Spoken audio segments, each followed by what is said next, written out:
Welcome to Homemade. Hello, welcome to homemade. ഞാൻ രമ്യ സുർജിത്ത്. ഇന്ന് നമുക്ക് നല്ല ടേസ്റ്റി ആയിട്ടുള്ള ഒരു ചേമ്പും തണ്ട് അല്ലെങ്കിൽ ചേമ്പും താള് കൊണ്ടുള്ള തോരൻ എങ്ങനെയാണ് ഉണ്ടാക്കുന്നതെന്ന് നോക്കാം. ചോറിൻ്റെ കൂടെ കഴിക്കാനായിട്ട് നല്ല ടേസ്റ്റാണ്. ഇത് ചേമ്പും താള് മാത്രമല്ല, അതിൻ്റെ കൂടെ കുറച്ച് ഇലയും കൂടെ ചേർത്തിട്ടാണ് ഞാൻ ഉണ്ടാക്കുന്നത്. അപ്പോൾ ഇരട്ടി ടേസ്റ്റ് ആവും. താള് തോരനേക്കാൾ ടേസ്റ്റാണ് ഇലയും കൂടെ ചേർത്ത് വയ്ക്കുമ്പോഴേക്കും. അപ്പോൾ ഇതെങ്ങനെയാണ് ഉണ്ടാക്കുന്നത് നമുക്ക് നോക്കിയിട്ട് വരാം.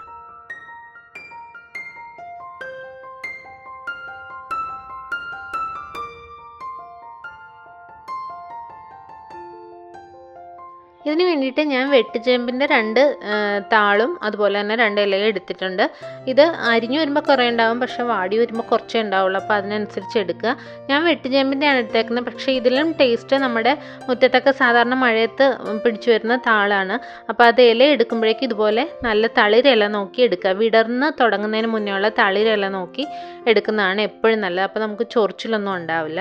അപ്പോൾ ഇത് അറിയാൻ വയ്യാത്തവർ ഒന്ന് കണ്ടു നോക്കൂ. ഇതുപോലെ അതിൻ്റെ ആദ്യം ആ താളിൻ്റെ പുറത്തുള്ള തൊലി ഇതുപോലെ വലിച്ചു കളയുക. അതിന് ശേഷം ചെറുതായിട്ട് അരിഞ്ഞെടുക്കുക.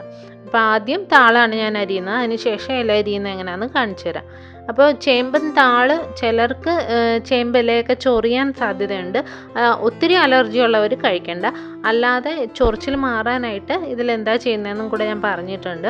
അതുപോലെ തന്നെ ചൊറിച്ചിൽ ഉണ്ടാവാതിരിക്കാൻ വേണ്ടിയാണ് തളിരില നോക്കി എടുക്കാനും പറയുന്നത്. ഇതുപോലെ വിടർന്ന് തുടങ്ങുന്ന ഇലയാണെങ്കിൽ, അധികം വിടരാത്ത ഇലയാണെങ്കിൽ ചൊറിച്ചിലൊട്ടും ഉണ്ടാവില്ല. അപ്പോൾ നാടൻ നമ്മൾ ഈ വഴിയരികിലൊക്കെ കാണുന്ന ചേമ്പിലൊക്കെ ആണെങ്കിൽ ഒട്ടും ചൊറിച്ചിലുണ്ടാവില്ല. അതിൻ്റെ പിഞ്ചില നോക്കി എടുക്കുക. എന്നിട്ട് ഇതുപോലെ താളരിഞ്ഞ് കഴിയുമ്പോഴേക്കും ഇതുപോലെ ഇല അതിൻ്റെ തണ്ട് ഇങ്ങനെ മുറിച്ച് മാറ്റിയതിന് ശേഷം സാധാരണ നമ്മൾ ചീര അരിയുന്ന പോലെ അരിഞ്ഞെടുക്കുക. തീരെ അങ്ങ് ചെറുതാക്കേണ്ട കാര്യമൊന്നുമില്ല, പെട്ടെന്ന് വേകും. പിന്നെ നന്നായിട്ട് വേകണം, വെന്തില്ലെങ്കിലും ചൊറിച്ചിലുണ്ടാവും. അപ്പോൾ ഈ കാര്യങ്ങളൊക്കെ നിങ്ങൾ ശ്രദ്ധിച്ചോണം ഉണ്ടാക്കുമ്പോഴേക്കും. അപ്പോൾ ഇല അരിഞ്ഞതിന് ശേഷം നമ്മൾ അതിൻ്റെ ആ തളിരിലയുടെ തണ്ട് മുറിച്ച് മാറ്റി വെച്ചില്ലേ, അതും ഇതുപോലെ തന്നെ ഒന്ന് അതിൻ്റെ തൊലി കളഞ്ഞതിന് ശേഷം തന്നെ അരിഞ്ഞെടുക്കുക. ഇനി ഞാനൊരു പാൻ ചൂടാക്കാൻ വെച്ചിട്ടുണ്ട്. അതിനകത്തേക്ക് ആവശ്യത്തിന് വെളിച്ചെണ്ണ ഒഴിച്ചു കൊടുക്കുക. ഒരു 2-3 ടേബിൾ സ്പൂൺ ഒഴിച്ചു കൊടുക്കാം. വെളിച്ചെണ്ണ തന്നെ ഒഴിക്കുക, അതാണ് ടേസ്റ്റ്. പിന്നെ എണ്ണ ചൂടായി വരുമ്പോഴേക്കും അതിനകത്തേക്ക് 1 സ്പൂൺ കടുക് ചേർത്ത് കൊടുക്കുക. 1 ടീസ്പൂൺ നിറയെ ചേർത്ത് കൊടുത്തിട്ടുണ്ട്. കടുക് പൊട്ടി വരുമ്പോഴേക്കും അതിനകത്തേക്ക് ഒരു 1/4 ടീസ്പൂൺ തൊട്ട് 1/2 ടീസ്പൂൺ വരെ ജീരകം ചേർത്ത് കൊടുക്കാം. സാധാരണ നല്ല ജീരകം, പെരുംജീരകം അല്ല, നല്ല ജീരകം ചേർത്ത് കൊടുക്കുക. അപ്പോൾ ജീരകം കൂടെ ചേർത്താൽ നല്ല ടേസ്റ്റാണ്. അപ്പോൾ കടുക് നന്നായിട്ട് പൊട്ടിയതിന് ശേഷം മാത്രം ജീരകം ചേർത്ത് കൊടുക്കുക. 1/2 ടീസ്പൂൺ വരെ ചേർക്കാം കേട്ടോ. അപ്പോൾ ആ ജീരകവും ചെറുതായിട്ടൊന്ന് പൊട്ടി തുടങ്ങും. അപ്പോഴേക്കും നമുക്ക് അതിനകത്തേക്ക് 2-3 വറ്റൽമുളക് ചേർത്ത് കൊടുക്കാം.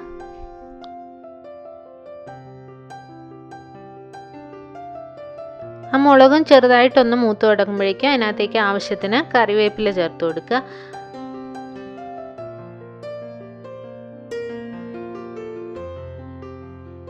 ഇനി നമുക്കിതിനകത്തേക്ക് എരിവിന് ആവശ്യമായിട്ടുള്ളത്രയും പച്ചമുളക് ചേർത്ത് കൊടുക്കാം. ഞാനൊരു 4 പച്ചമുളക് എടുത്തിട്ടുണ്ട്.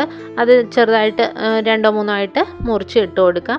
എരിവിന് നമ്മൾ പച്ചമുളക് മാത്രമേ ഇവിടെ ചേർക്കുന്നുള്ളൂ. അപ്പോൾ എത്ര എരിവ് വേണോ അതിനനുസരിച്ച് പച്ചമുളക് ചേർത്ത് കൊടുക്കുക. പിന്നെ നമുക്ക് സവോള ചെറുതായിട്ട് അരിഞ്ഞത് ചേർത്ത് കൊടുക്കാം. ഞാനൊരു ചെറിയ സവോള ഫുള്ളായിട്ട് എടുത്തിട്ടുണ്ട്. വലിയ സവോളയാണെന്നുണ്ടെങ്കിൽ അതിൻ്റെ ഒരു പകുതി മതിയാവും. ഇനി ഈ സവോള ഒന്ന് വഴറ്റിയെടുക്കണം നമുക്ക്. അപ്പോൾ ഒരു ലോ ടു മീഡിയം ഫ്ലെയിമിൽ ഇട്ടിട്ട് ഇത് ഒന്ന് വാടാനായിട്ട് നമുക്ക് വെയിറ്റ് ചെയ്യാം. ആ സമയം കൊണ്ട് നമ്മൾ അരിഞ്ഞു വെച്ചിരിക്കുന്ന ചേമ്പും താളും ഇലയുണ്ടല്ലോ, അതിനകത്തേക്ക് കുറച്ച് ഉപ്പ് ചേർത്ത് കൊടുക്കുക. പിന്നെ ഒരു അല്പം മഞ്ഞൾപ്പൊടി ചേർത്ത് കൊടുക്കാം. എത്രത്തോളം കളറ് മഞ്ഞൾ വേണം എന്നനുസരിച്ചിട്ട് ചേർത്ത് കൊടുക്കാം. കൂടുതൽ മഞ്ഞൾ കളർ ആവശ്യമുണ്ടെന്നുണ്ടെങ്കിൽ ഇത്തിരി കൂടുതൽ മഞ്ഞൾപ്പൊടി ചേർത്ത് കൊടുക്കാം. പിന്നെ അതിനകത്തേക്ക് 1 കപ്പ് നിറയെ തേങ്ങ ചിരകിയത് ചേർത്ത് കൊടുക്കാം. ഇനി ഇത് നന്നായിട്ടൊന്ന് മിക്സ് ചെയ്ത് വയ്ക്കുക. അപ്പോഴേക്കും ആ ഉപ്പൊക്കെ ആ താളിലൊന്ന് പിടിച്ച് കിട്ടും. നമ്മുടെ സവോള ഒന്ന് വാടി വരുന്ന ഒരു 2-3 മിനിറ്റ് സമയം മാത്രം മതി. അതിനുശേഷം സവോള നന്നായിട്ട് ഇപ്പോൾ വാടിയിട്ടുണ്ട്. ഇനി നമുക്കിതിനകത്തേക്ക് നമ്മൾ അരിഞ്ഞു വെച്ചിരിക്കുന്ന താള് ചേർത്ത് കൊടുക്കാം. ഈ താള് വെന്ത് കഴിയുമ്പോഴേക്കും നന്നായിട്ട് താന്നു പോകും. അതുകൊണ്ടാണ് ഞാൻ ചെറിയ പാത്രം എടുത്തത്. ഇളക്കാനൊക്കെയുള്ള സൗകര്യത്തിന് കുറച്ചുകൂടെ വലിയ പാത്രം നോക്കി എടുക്കുക. ഇതിപ്പോൾ ഞാൻ താള് വാടി വരുമല്ലോ എന്ന് ഓർത്തിട്ടാണ് ചെറിയ പാത്രത്തിൽ വെച്ചത്. ഇത് പെട്ടെന്ന് തന്നെ വാടി അങ്ങ് പകുതിയായി പോവും താള്. അപ്പോൾ നമുക്ക് എത്രത്തോളം വേണം എന്നനുസരിച്ചിട്ട് താളിൻ്റെ അളവ് കൂട്ടിയെടുക്കണം കേട്ടോ. ഇനി ഇത് ചെറുതായിട്ടൊന്ന് മിക്സ് ചെയ്തിട്ട് നമുക്കിതിനകത്തേക്ക് ഒരു സാധനം കൂടെ ചേർക്കണം. താള് ചൊറിയാതിരിക്കാനായിട്ട് നമുക്കതിനകത്തേക്ക് പിഴിപുളി അല്ലെങ്കിൽ വാളംപുളി എന്ന് നമ്മൾ പറയാറില്ലേ, അതൊരു ചെറിയ നെല്ലിക്ക വലുപ്പത്തിൽ എടുത്തിട്ടുണ്ട്. ഒത്തിരി കൂടിപ്പോകരുത്. അതൊരല്പം വെള്ളത്തിൽ ഒന്ന് കുതിർത്ത് വെച്ചിട്ട് പിഴിഞ്ഞ് നമുക്ക് ഇതിനകത്തേക്ക് ചേർത്ത് കൊടുക്കാം. അതിനുശേഷം ഇതൊന്ന് മൂടി വെച്ച് നന്നായിട്ട് വേവിച്ചെടുക്കാം. പെട്ടെന്ന് വേഗം, എങ്കിലും ആ ഇലയൊക്കെ നന്നായിട്ട് വെന്ത് വന്നാൽ മാത്രമേ ചൊറിച്ചിലില്ലാതിരിക്കുള്ളൂ. അപ്പം തീ കുറച്ച് വെച്ചിട്ട് ഇത് നന്നായിട്ടൊന്ന് വേവിച്ചെടുക്കുക. അപ്പോൾ ആ പുളിയും കൂടെ ചെല്ലുമ്പോഴേക്കും ഒട്ടും ചൊറിച്ചിലുണ്ടാവില്ല. അപ്പോൾ ഇങ്ങനെ തന്നെ എടുക്കണം. പുളി ചേർത്തെടുക്കുന്നതാണ് എപ്പോഴും നല്ലത്. ഇപ്പോൾ ആവശ്യത്തിന് വെന്തിട്ടുണ്ട്, വെന്തോന്നൊക്കെ നോക്കുക. അതിനുശേഷം ഉപ്പ് എനിക്കിപ്പോൾ പോരാന്ന് തോന്നിയോണ്ട് ഞാൻ കുറച്ച് ഉപ്പും കൂടി ഇട്ട് കൊടുക്കുന്നുണ്ട്. ഉപ്പ് എന്തെങ്കിലും പോരെങ്കിൽ ഇട്ട് കൊടുത്തതിന് ശേഷം ഇനി ഇത് തുറന്നു വെച്ച് നമുക്ക് അതിൻ്റെ വെള്ളം മുഴുവൻ വറ്റിച്ച് എടുക്കണം.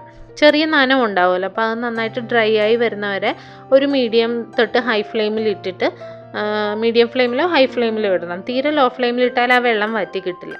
അപ്പോൾ ഒന്ന് തീ ഒരല്പം കൂട്ടി വെച്ചിട്ട് നമുക്കിത് ഒന്ന് ഡ്രൈ ആക്കി എടുക്കാം. അപ്പോഴേക്കുമാണ് തോരന് നല്ല ടേസ്റ്റ് കിട്ടുന്നത്.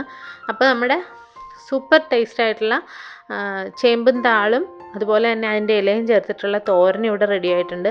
ചോറിൻ്റെ കൂടെ കഴിക്കാൻ നല്ല ടേസ്റ്റാണ്. എല്ലാവർക്കും ഇഷ്ടപ്പെടും.